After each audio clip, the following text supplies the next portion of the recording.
भारत और अपने पैरों पर खड़े होकर दुनिया के संकट को दूर करने के अपने नियति के कार्य करने में आज सक्षम हो रहा है। लेकिन यह आनंद की बात हम लोगों को है ही। कई लोग विघ्न संतोषी होते हैं, उनको भारत खड़े होना मंजूर नहीं है।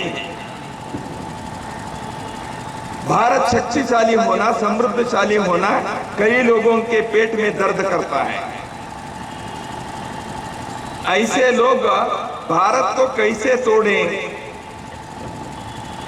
भारत खड़ा हो रहा है तो उसको घुटने पर मार करे ताकि ये फिर से एक बार गिर जाए।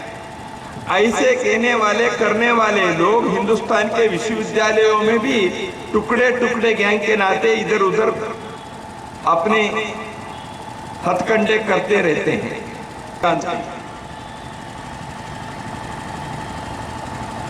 तो इसलिए आज विश्व में भारत के एक स्थान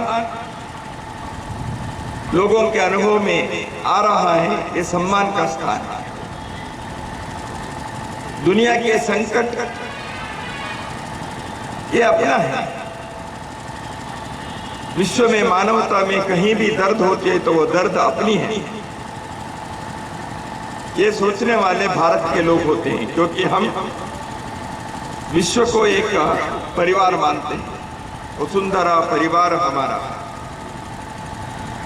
वसुधैव कुटुंबकम, वसुधा एव कुटुंबकम। यह भूमि, यह पृथ्वी, हम सब एक परिवार।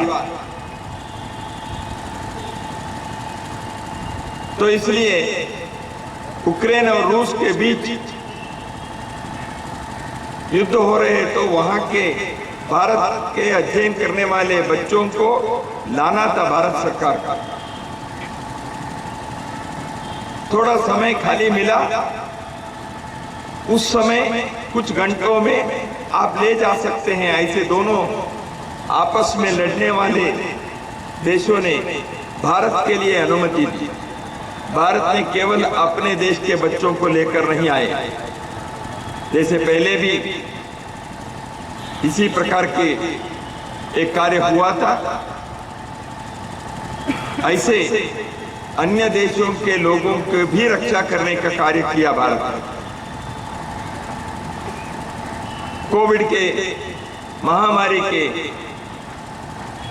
संकट काल में देश के लोगों के लिए भी कोई भी सरकार, कोई भी राष्ट्र के लोग सेवा कार्य करेंगे, लेकिन विश्व के लिए भी दवा देनी चाहिए, वैक्सीन देनी चाहिए। यह कार्य भारत ने किया। हमारे पड़ोसी देश श्रीलंका संकट में है। वहां के लोगों के जीवन अत्यंत दुर्भर है। ऐसी स्थिति में वहां के लोगों के लिए खाद्यान्न आपूर्ति करने का कार्य भारत ने किया। हिंदुस्तान के किसी ने नहीं कहा अरे हमारे लिए खाने के नहीं है तो वहां जो देते हैं, ऐसे किसी ने नहीं कहा। क्योंकि यहाँ 80 करोड़ लोगों के घरों में अनाज पहुंचाने का कार्य पिछले 1.5 साल से चल ही रहा है।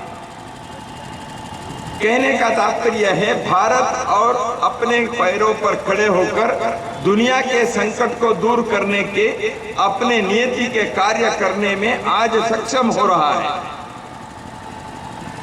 लेकिन यह आनंद की बात हम लोगों को है ही। कई लोग विघ्न संतोषी होते हैं, उनको भारत खड़े होना मंजूर नहीं है। भारत शक्तिशाली होना, समृद्धशाली होना कई लोगों के पेट में दर्द करता है। ऐसे लोग भारत को कैसे तोड़ें? भारत खड़ा हो रहा है तो उसको घुटने पर मार करे ताकि ये फिर से एक बार गिर जाए। ऐसे कहने वाले करने वाले लोग हिंदुस्तान के विश्वविद्यालयों में भी टुकड़े टुकड़े गैंग के नाते इधर उधर अपने हथकंडे करते रहते हैं। भारत के लोगों के अंदर किसी न किसी प्रकार के फूट डालने के, आपस में लड़ाई करवाने के कार्य भी करने वाले लोगों की संख्या है। अपने देश के विविधता को स्वीकार करते हुए इस विविधता के अंदर एक एकता है, वास्तव में एकता के ही विविधता के रूप में प्रकट हो रहा है। लेकिन इस विविधता को अलग अलगाववाद के रूप में भाषा के नाम पर, जाति के नाम पर, पंथ के नाम पर, उत्तर भारत, दक्षिण भारत, इस नाम से अगड़ा पिछड़ा, इस बहाने को लेकर भारत के समाज को तोड़ने का कार्य करने के लिए भी कुछ लोग तैयार बैठे हैं। ऐसे लोगों को, ऐसे शक्ति को, ऐसे तत्वों को दुर्भाग्य से बाहर के देशों के भी कुछ शक्तियां समर्थन देने के, प्रोत्साहन देने के कार्य भी करते हैं। समय से पर ऐसी चीजें उजागर भी होती हैं।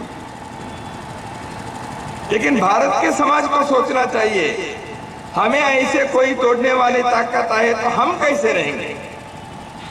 अंग्रेज यहां आए, फूट डालो, राज करो, उन्होंने किया क्या, लेकिन हमको उनके शिकार बनना है। इसलिए अपने को सोचना चाहिए, हम ऐसे जो हरकतें करते हैं उनके खेल में हम नहीं आएंगे, हम इकट्ठे रहेंगे, हम एकता के पुजारी हैं, हम आपस में नहीं लड़ेंगे जाति के नाम पर,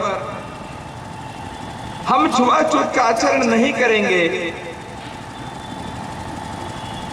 हर किसी के अंदर ईश्वर के अंश है ऐसे मानने वाले, जड़ चेतना में परमात्मा के अंश है।